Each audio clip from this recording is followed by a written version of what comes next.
परसा कुतुब नामक एक गांव था। वो गांव बर्फीली पहाड़ियों के बीच था। वहां पर रहना समझो नामुमकिन था, तब भी लोग वहां पर रहते थे।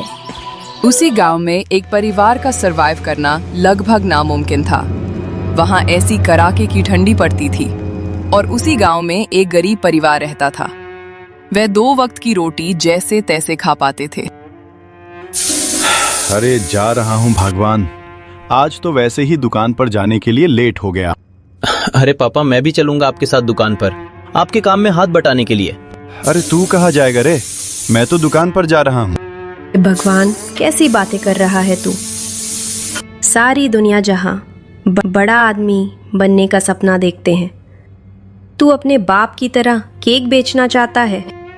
अरे जाने दो शकुंतला, ये तो अभी छोटा है, नादान है। गलती हो गया, माफ कर दे उसे।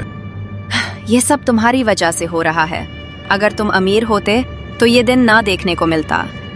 फिलहाल अब जाओ तुम यहाँ से, वरना मुझे गुस्सा आ जाएगा तो बहुत बुरा होगा। अब जाओ जल्दी से दुकान पर। वो घर से निकालकर अपाने सब्जी के दुकान पर मायूसी से जाता है। वो दिन भर चिल्लाता रहता। अरे आओ भाई आओ, सब्जी ले लो, ताजे ताजे सब्जी ले लो। वो दिन भर चिल्लाता रहता, लेकिन नीच जात होने के कारण उसके पास कोई नहीं आता। वो भगवान से कहता है, तूने मुझे नीचे जात में क्यों पैदा कर दिया? ये दुनिया केवल बड़े बड़े जातियों को ही मानती है। सब कुछ अच्छा चल रहा था, लेकिन एक दिन उसके बगल में एक सेठ धनीराम, उसके नीच जात होने के कारण वो उससे बहुत जलता था और वो अपने आदमियों से कहकर उसके दुकान को छीन लिया। घर जाकर उसकी बीवी उसे खरी खोटी सुनाने लगती है, जिससे रामू उदास होकर बोलता है कि सेठ धनीराम उसके दुकान को आदमियों से कहकर हटवा देता है। और सेठ कहता है कि नीच आदमी मेरे सामने दुकान नहीं लगा सकते हैं। हे राम, अब तो गरीबी में आटा गीला वाली बात हो गई। अब हम लोगों के पास तो कोई कमाने का सहारा भी नहीं है। ऊपर वाला हम जैसे गरीबों को ही सताता है। घर में खाने के लिए भी कुछ नहीं है। जाओ अब बाजार से सामान लेकर आओ। वो घर से निकलकर बाजार में सामान लेने के लिए जाता है। वो सेठ से सामान लेकर बोलता है कि सेठ मैं बाद में पैसा दूंगा।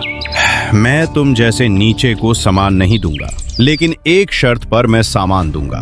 अगर तुम अपना खेत मेरे नाम कर दोगे तो मैं तुम्हें सामान दूंगा। ठीक है, सेठ मैं अपना खेत गिरवी रख देता हूँ।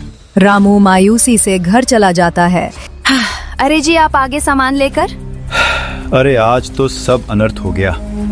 आज तो सेठ ने सामान के बदले में तो उसने हम लोगों का खेत रख लिया और बोला कि पैसे लेकर आओ और खेत ले लो। अरे ये तुम क्या कर दिए तुमने? सामान के बदले में खेत क्यों गिरवी रख दिए? अब हम लोगों का सहारा भी छिन गया। निकल जाओ घर से, आप पैसे कमा कर ही घर आना। वो बीवी से उदास होकर जंगल में चला जाता है। वो चलते चलते थक गया और उसे प्यास लगी। वो जैसे ही पानी पीने का सोचता है, तैसे ही उसे एक आवाज सुनाई पड़ी। वो जाकर देखा है तो एक बुजुर्ग आदमी जमीन पर पानी पानी चिल्लाते हुए पुकार रहा था। वो खुद न पानी पीकर उस बुजुर्ग आदमी को पानी पिला देता है और वो बुजुर्ग आदमी अचानक से गायब हो जाता है। रामू इधर उधर आश्चर्य से देखने लगता है। तभी उसे एक बुजुर्ग आदमी के स्थान पर परी दिखाई देती है। परी बोलती है कि रामू, तुम बहुत नीक आदमी हो। मैं तुम्हारे काम से प्रसन्न हो गई और मुझे सब पता है कि तुम्हारे साथ क्या क्या अन्याय हुआ है और तुम्हारी बीवी ने तुम्हें घर से बाहर कर दिया। मैं तुम्हें एक जादुई शंख दूंगा, लेकिन अगर तुमने उस शंख का दुरुपयोग किया तो तुम्हारा सब कुछ गायब हो जाएगा और तुम फिर से कंगाल हो जाओगे। जाओ अब घर।